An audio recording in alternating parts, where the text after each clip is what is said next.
Hi Pete. This install is going to be a little difficult for someone who hasn't done this before. You might want to still consider having somebody else do this, but I'm going to go over the repair instructions and try to give you some pointers. If you, after reviewing this, decide to do it yourself, at least you'll have all of the information there to hopefully be able to get this done. Now there's a few steps that you have to do first. We do have to remove the door panel, the lock cylinder, and partially remove the power window unit to access the door latch. First step is to press down on point A, and you need to tilt that circle clip out. Basically, you can also use a pick or a screwdriver, but you want to be cautious not to scratch the surface of the inside handle, but there's a screw behind this location. You also need to lever out the airbag emblem, which is right in this location here. And then you're going to have a screw under the emblem. Now remember to take off the screw up here and take note of where each screw goes. I think there's different sizes for different locations. You also are going to have screws in location 2, which is going to be here, here, and here, that need to be removed as well. This is just for removing the door panel. With all the screws removed, you do have to now unclip it. All of these little circle locations are plastic clips that hold this door skin in place. I like to pry right here on the bottom with the pry tool. Plastic pry tool is best. Once it starts to separate, give it a pull out and separate all around the perimeter here. This top part can sometimes be a little difficult to pop off. It does come straight towards you to release, and there's going to be some clips up top, basically metal clips that push into like the plastic housing, and they can be pretty tight sometimes to pop off. On the back of the door, you're going to have this clip right here, and basically you just lift up from here and that releases it. This is for the door handle itself. So when you reinstall this, make sure that the handle is in the closed position, hold it closed, and then just press this white clip back into place, and that'll reattach it to the door handle. But this is where it separates right here.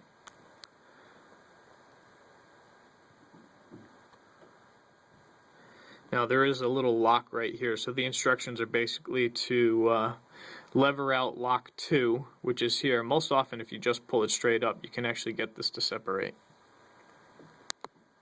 This is the behind the door skin, so you have to unclip all your wiring. Usually they'll either have press tabs, or if it doesn't have a press tab to release it, just be careful and just yank them apart, and they will separate. So you do have to disconnect all the wiring. This here is the clips. They're white clips, so if you have any of these damaged clips, you do need to replace them. Also on the driver's side, I forgot to mention, you need to remove the window switch, the side mirror switch. This cap lifts right off, and then you're going to have a little piece of metal right underneath. I like to use some pliers and just grab it right there and yank straight up, and that'll separate it and pull it right out of the housing. But using this metal piece right here is the best way to do this without prying. If you pry around it, you'll probably damage the door panel.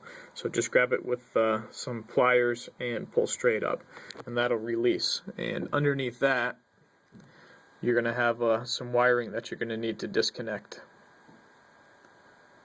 I think you might have a screw in this location. I don't remember. You might not, because you have the convertible, but it would be good to take a look and just make sure you don't have the hidden screw there. With the door panel removed, you have the airbag right here for the driver's door airbag. There should be 10mm bolts that hold this in place. You do need to remove those 3 bolts right there. I do recommend that you disconnect the battery before doing any repairs or disconnecting the airbag. If you turn the key on at any point with the airbag unplugged, you will set a code that you won't be able to clear for your airbag. So you do have to use caution when working on the airbag itself, because you'll set that code and have some difficulty. So depending on the style you have, this is the clip on the back of the airbag. Now on some of them, like on my E46 that I have, I just have to lever this out and it's going to pull right out. If you have a little square cut, and you'll see a little square mark on this connector, you need to carefully pry up that lock. That's actually a lock. They don't show a very good picture here. So you pry that up and it lifts up, and that actually unlocks it from the airbag, and then you pry it out. If you have the version with the lock and you just pry it out, then what's going to happen is you're going to break the bridge, and then you'll have to replace the connector, and you'll be stuck with an airbag warning and an airbag that won't deploy correctly in the event of an accident. If you can avoid disconnecting the airbag altogether, I would recommend that, even if it means cutting into the sound barrier a little bit so that you can just move the wiring out of your way. So even when I work on a system like this, you see actually the wiring might go this way right here. So take these off. Don't disconnect the airbag is what I would recommend. And when you're removing the vapor barrier right here, just have the wire come up through this opening, or just continue and just cut a small section in the vapor barrier. So then when you're working on the door panel and you have this vapor barrier removed, just use one of the 10mm screws and just screw it a couple of threads into the top to hold it, and that'll stay in place. And if you never disconnect the airbag, then you won't have to worry about setting a fault. So at this point, this is what it should look like, except that your airbag would still be here if you never disconnected it. And this is called a vapor barrier or a sound barrier. Behind this is butyl tape, which is a sticky, tarry substance. It's also a carcinogen, so I highly recommend you use gloves. Now you can get away with reusing this if you're careful. Starting from the top up here and using a sharp razor blade, pull back gently on the vapor barrier and cut the butyl tape all along through here and down to about here. Leave the bottom section intact. That's where a leak will occur if you cut this bottom. And then do the same thing at the top, starting here, cut around and down till about here. And then you're just going to fold this down to give you access to inside the door panel. Then when you're reinstalling this, when you're all done, you're just going to push it back into place, take the back side of a screwdriver and tap it all along the perimeter slowly so that you get a nice seal. And then I like to take the end and just kind of with pressure slide it up along the seal. And then you can also use a heat gun and just heat it a little bit and then squish it down, and that'll also help get that butyl tape to seal up again so you don't end up with a water leak. This is what it's going to look like once if you took the whole vapor barrier off. You're going to just have yours resting and folded down, preferably. If you needed to run new butyl tape, you could buy some at the dealer, but this is basically how it would be routed. If you remove the butyl tape and put new butyl tape, or if you replace the vapor barrier, you need to start from the top and start the bead this way and then continue it all the way around to the very top again. You don't want to have a break down here because eventually you'll end up with a water leak into the vehicle. This is where you want the break in the butyl tape, up here. So you're going to run it like all the way like this and then reconnect the butyl tape up here before you attach the vapor barrier. Now you do need to remove the lock cylinder from the door as well. So this is the seal. This pulls back. This is actually held into a little hollow right here. There we go. I'm using my phone to record this because it's just a little bit easier, so bear with me here. Behind this is going to be an access hole, and you might have also a cap. They're showing a cap. I don't think you're not going to have the cap, because when you get that rubber piece off, you're just going to have the access hole right there. So behind that access hole is an Allen screw. I believe it's a 5mm Allen, and you need to remove that screw, which is going to enable you to then slide this lock tumbler straight out this way. Now I have a video on my E46 on how to do this, and I go through the whole process. It's going to be the same thing basically as your convertible, and I'm doing it using my E46. I don't have a convertible, so I'm not able to make that type of video for you, but if you want to watch that other video, it might help you with this step if you run into a problem. This is basically the door lock actuator here, this cross section, because there's a rod on the lock tumbler that goes right into this cross section right here. So you have to line that up when you do the reinstall. There's actually where the bolt would be, right there. You have to make sure that you back that out all the way so that you can get that out. Now inside here is where the hall sensors are, and this is where I suspect your problem is inside your latch that's telling your car to comfort open. So it's sending the incorrect signal from a hall sensor to your general module, and your general module is interpreting that as comfort open from a valid key, because this is all mechanical, has nothing to do with the chip inside the key, and then it opens up your windows and your convertible top, and that's what I've seen.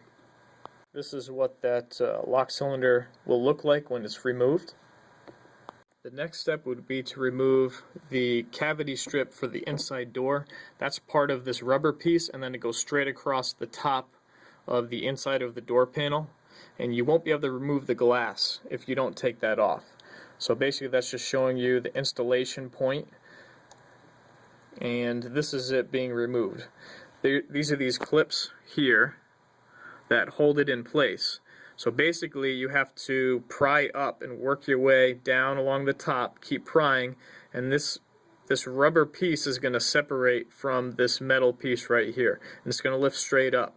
Now if you leave this section on over here, you can just let it hang down, or you can take the whole thing off.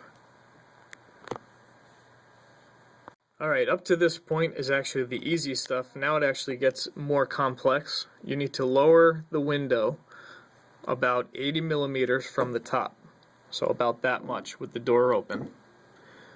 Disconnect the plug from the motor.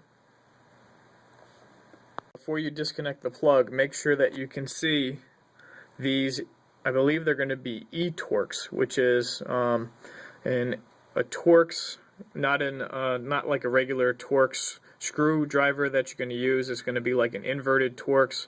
So basically it's going to be a Torx head, and you need a Torx socket to actually remove this. I don't remember the sizes, but I think it was a smaller one for some of these, maybe an E6 or an E8. They don't list it here, and it's been a while since I've done one of these. So you need to remove these screws. Now there's another little hiccup right here, and this is very, very important. These are left-hand thread screws, so you need to turn them clockwise to release. You're going to tighten these in essence to loosen them, so it's the opposite of what you would normally do. This is a left-hand thread, and it's a clockwise turn to loosen them. Now on the one on the inner side glass, closer to the door pillar, you only need to loosen it. So you're going to turn it clockwise so that it's screwed in, and basically it's going to release a clamp right back here, which is going to be like a U-shaped clamp like this, where it's squeezed. It's going to open it up so that you can slide the glass out. That's for that one. Now for this back one, you have to also remove this plastic sleeve.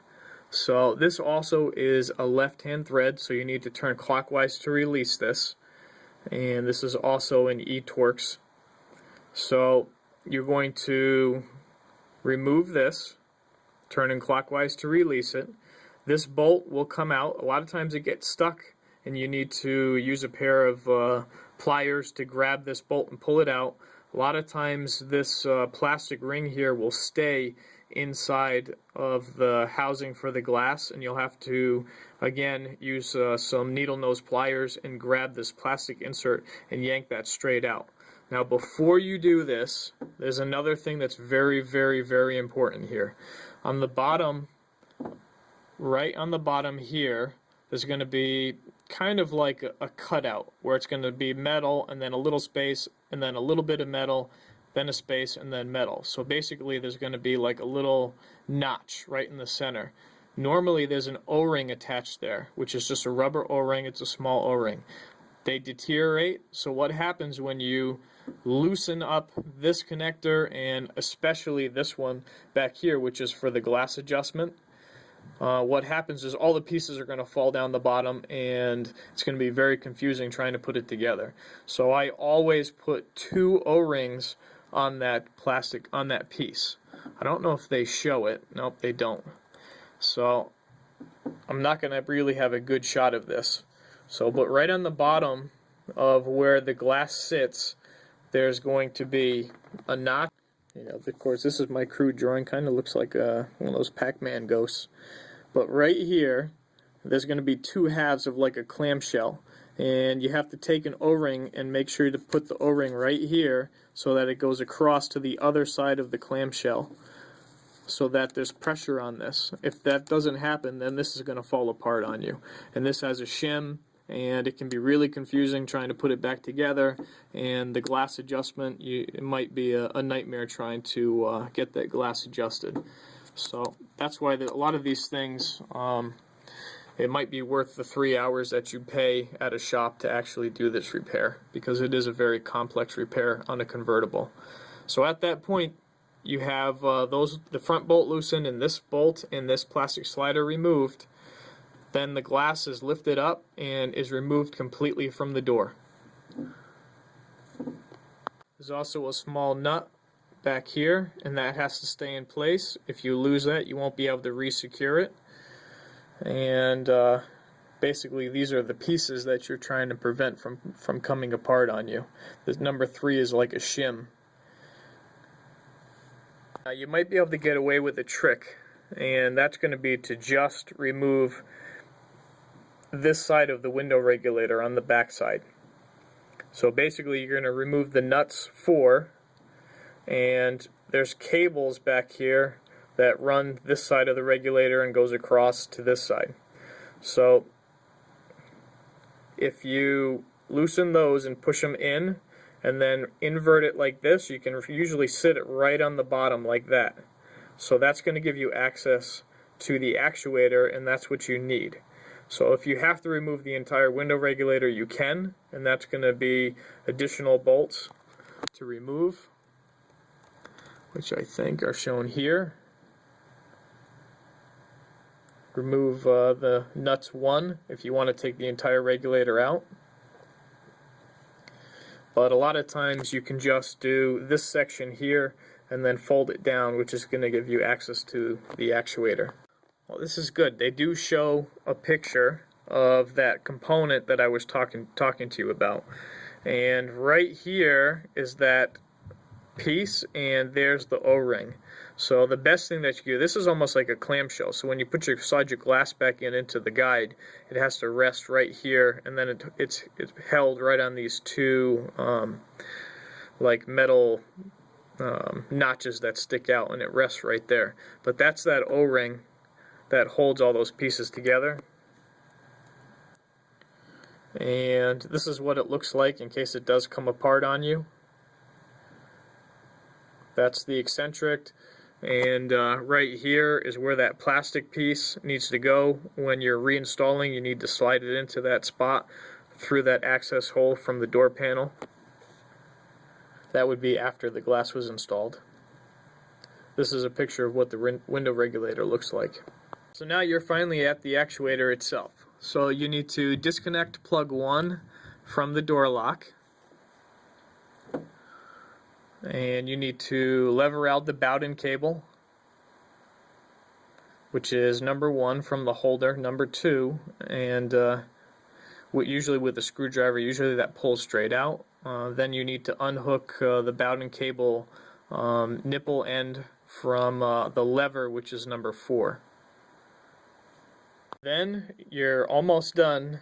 You're going to release screws 1, which I think are regular Torx, if my memory serves me.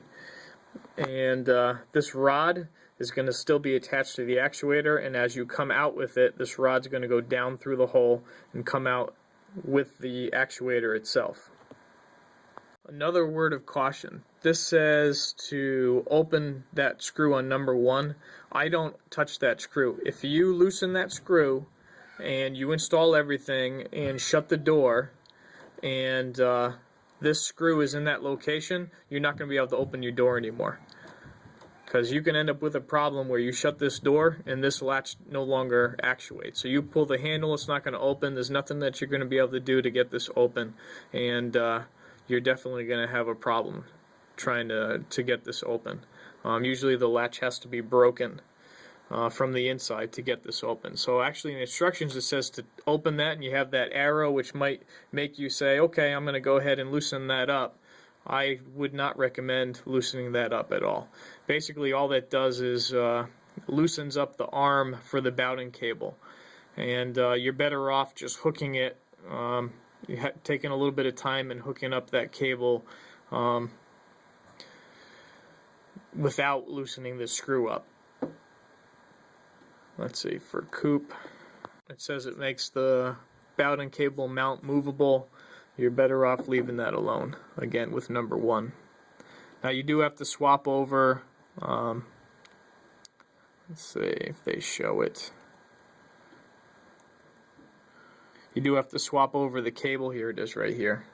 So that the lock rod basically is going to pop out of the linkage and just install it the same way that it came out. And then when you go to install, you're going to slide the lock rod up first and slide your latch into place and start your screws. So once you're at this point, you're almost done. It's just saying the following parts can't be damaged. Now I would recommend, before closing the door and trying this out, and once you have everything back together, you're going to take a screwdriver and push this in right here, which is going to basically lock the latch. With that latched, you want to go ahead and see if you can open it again by pulling on the door handle, or once you have the door skin back on, you're going to pull on the inside handle and also make sure that this releases when you manually close it. You know, that's just to ensure that when you shut the door, you're not going to have a bigger problem. Installing the glass is basically the same way that it would come out. You start at an angle, you lower it in this side first into the guide over here, make sure it's seated in the guide, and then line up the back to slide it into the other guide, and then rest it onto the window regulator, which should already be at that same height. The glass should fall into the little clamshell portion in the front and onto the little metal holders in the back, and then you have to tighten up here, which would be counterclockwise, and same thing here. You got to put that plastic rod in, then put your bolt in, and then tighten that counterclockwise. Now the glass can slide front to back, this way and this way, so take note of when you're ready to remove the glass from here and here. Take note of where it sits in back here in accordance to your door. I think usually you only have a couple of millimeters in the back here when it sits straight up. So when you rest that glass on, you can actually move this glass this way and this way on that eccentric, which is part of the window regulator. So you have to make sure that you put the glass in the same spot. Now that eccentric with that plastic tab, if you turn the plastic tab using a socket, you're actually changing the inclination of the glass. So there's actually some adjustment problems that you might run into during this repair, which can result in a water leak or not proper sealing of the glass. This is actually a shot of basically where the glass needs to be. Door window rear edge must protrude by distance A in the front edge of the outer sealing lip, which is 1 to 2 millimeters. This is also how the preload is set. So this is that, you can see it's an eccentric, and that's why I also like to have that O-ring on there, because I try not to move this at all. When I slide that plastic piece out and I'm working with this, I'll keep pressure on this as I lower it down, because I don't want to move this. This is a cam that can move in this housing, and it can turn, and that's going to change your glass adjustment. So this is something that you have to be careful with. I hope you don't have a problem during this install, or maybe after watching this video you'll decide that this might be something it's worth paying 3 hours for the dealer to do for you, just because of the complexity of it. I hope this helps. Best wishes with your repairs.